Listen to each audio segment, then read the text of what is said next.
This is a quick video on Survanta. So we use Survanta in the case of a baby who has, who's so quite preterm and has respiratory distress syndrome. So we may give Survanta in the case of prevention. So we anticipate a baby under 32 weeks and we get ready for intubation and giving Survanta through the tube.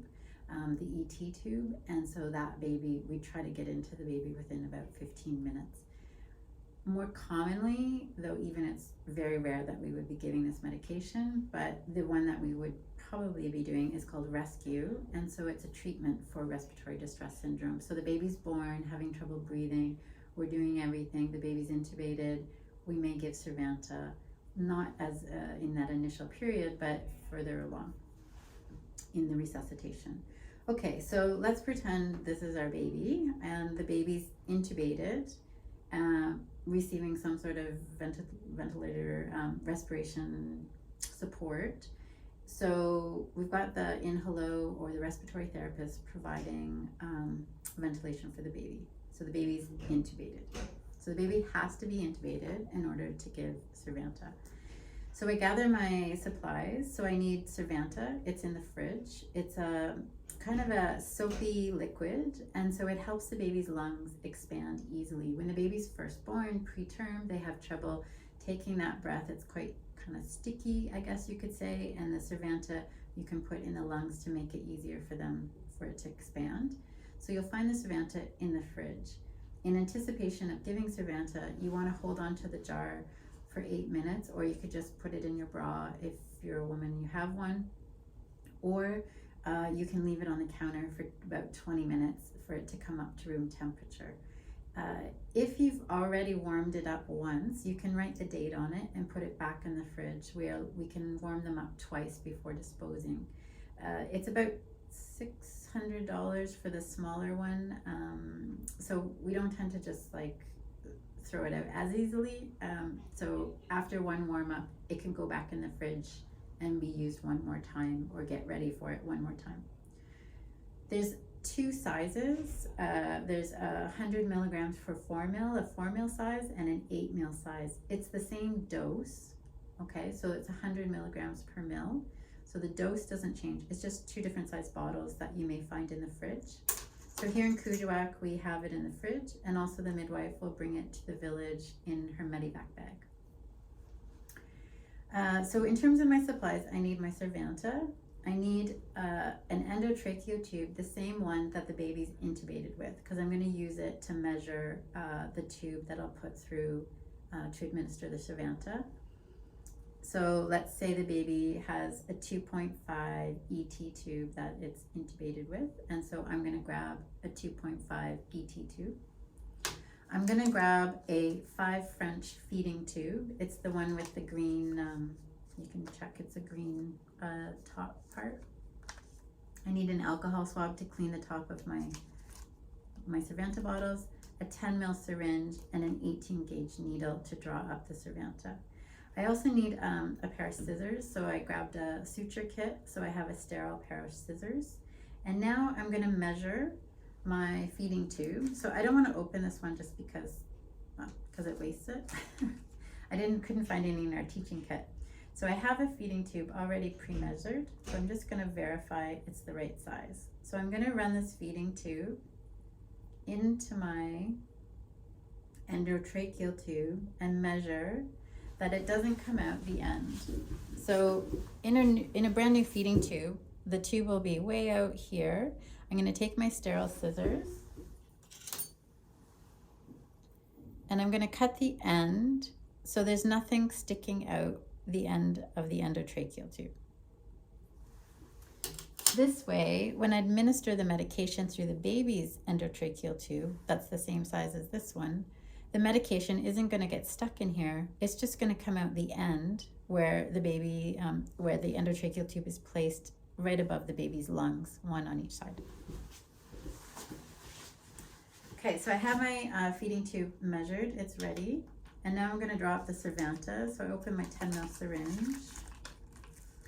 And in this case, let's say the baby is 1.7 kilos. So they quickly figured out how to weigh the baby while they kept the baby stable.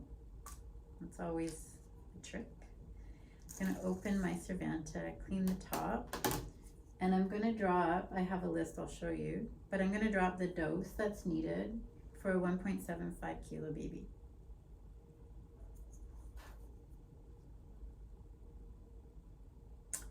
So I look at the Survanta and it's opaque, so you can't see through it. It's not like water. It's kind of a thick, milky fluid. And there's no little chunks in it, so nothing's settled. It hasn't hardened. It's still in good shape.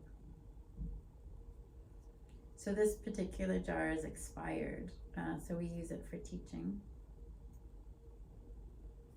So I'm just trying to draw up the contents of the whole jar, or the whole vial.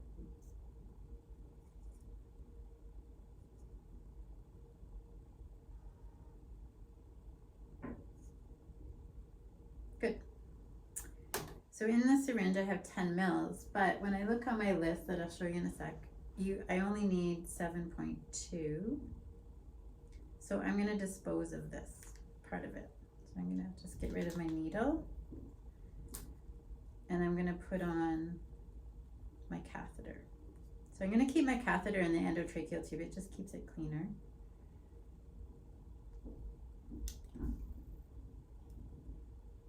So now I've got my catheter, my medication, my catheter, and I just wanna measure 7.2 mils. So what I'm doing is I'm drawing up the medication.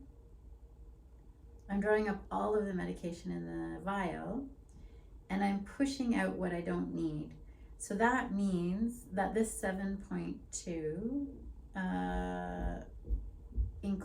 it's going to include the amount that's in the catheter, because I'm going to leave over medication in the catheter. Once I put it into the baby, there's going to be some still in the catheter.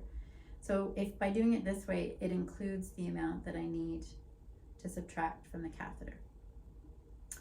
So now the group is resuscitating the baby, and I say I have the Survanta ready.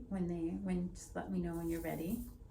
So what you do is you stop the resuscitation for 3 seconds, and I'm going to inject 1/4 of the dose.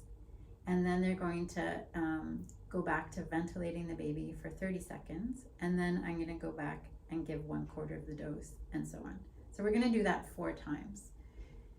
The literature from the manufacturer says you're supposed to tilt the baby. Let me just put this down for a sec. The manufacturer says you're supposed to tilt the baby onto one side with the head lower for the first dose, onto the other side with the head lower for the second dose, just 10 degrees, onto the third side with the head tilted up, and onto the fourth way with the head tilted up. But since the manufacturers come out with these regulations or guidelines, our NRP guidelines tell us not to ever put the baby's head lower than the body in a very preterm baby. So other literature I've read from Up to Date says to just tilt the baby to one side, and then as we're giving the medication, bring the baby back to neutral, continue ventilating for 30 seconds, stop ventilating, administer the second half, and tilt the baby to the other side. In 3 seconds, do that, and then bring the baby back to neutral, go back to ventilating the baby, okay?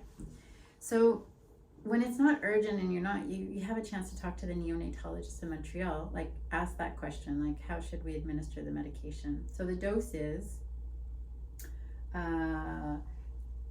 is measured per kilo, and so we have the guide written out here. So this is our kit that we use for Medivac, and so here's the weight of the baby and the dose that we're supposed to give in milliliters.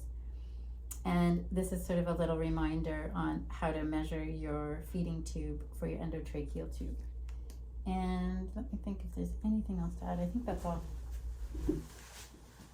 So if there's time, you can always just recheck with the neonatologist regarding dose or regarding this thing around positioning, but otherwise warming up the bottle, measuring your ET tube, drawing up the whole bottle, so the whole vial, you draw that up into the syringe, and then push out what you don't want until you get to the line of 7.2. Then you know you have the correct dose for your 1.75 kilo baby that you looked at on the chart.